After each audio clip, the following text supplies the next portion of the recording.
Ladies and gentlemen, please welcome Musical America's Musician of the Year, Riccardo Muti.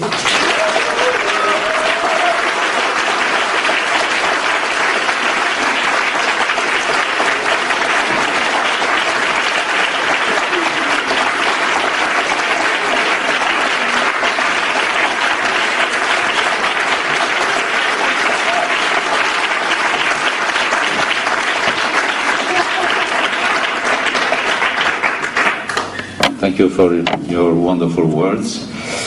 It's very difficult for me to say something because everybody before me was so full of humor and spoke a beautiful, beautiful English with different accents, of course. Thank you, Maestro. I'm always nice to singers, you know. It's my specialty.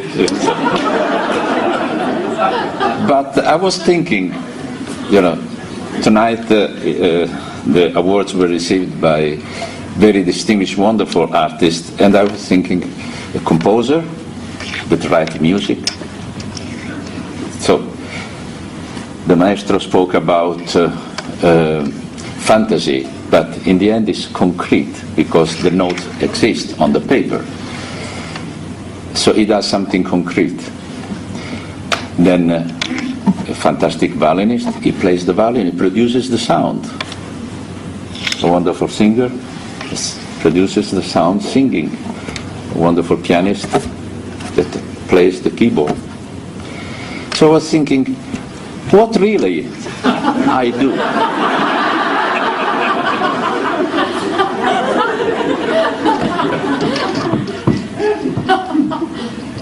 So I was starting to become depressed.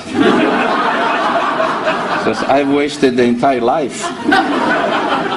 So doing.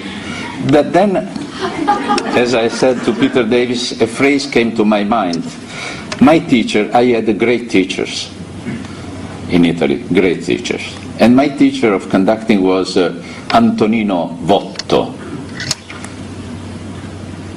He was the first assistant of Toscanini in the 20s in La Scala, the golden period of La Scala, and you can find many of his records with Callas, Tebaldi, etc. And he was the teacher of conducting in Milano, in the Conservatorio of Milano. And coming from the Toscanini school, he was very basic, to the point.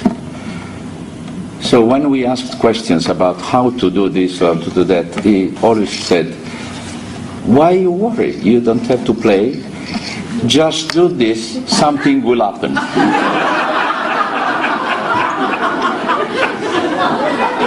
In fact, a few weeks ago, I had a conversation with a policeman. Conversation, not...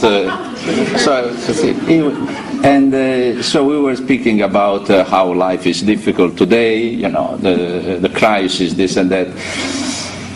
And he said, you know, I have 1,200 euros per month. I have several children, this and that. I said, don't worry. If you want to change your life, and I want to help you, you know, I want to help you because you are such a nice guy.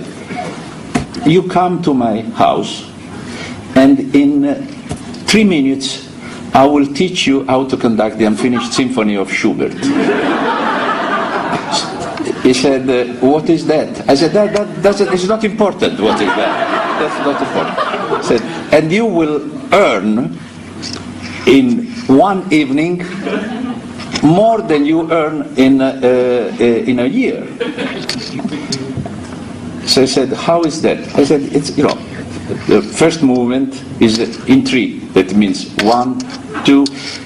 Don't forget to move the arm on the right part of the toe. 1, 2, 3. And so you will see, if you do this, they will start. And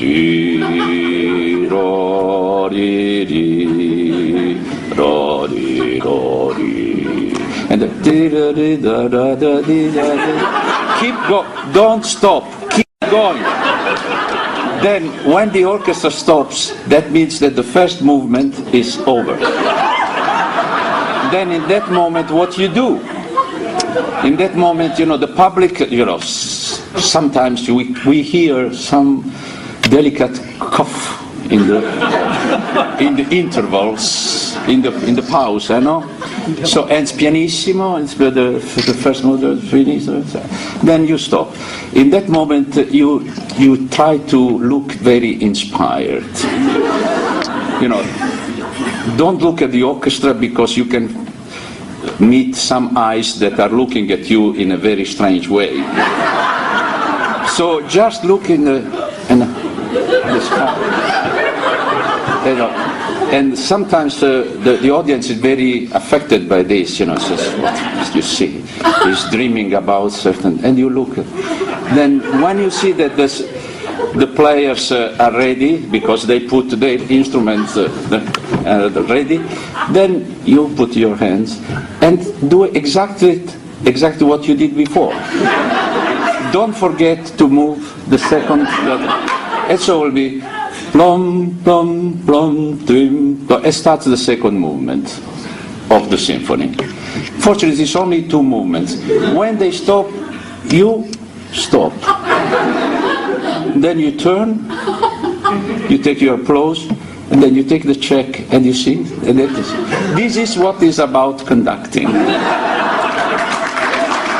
that's it.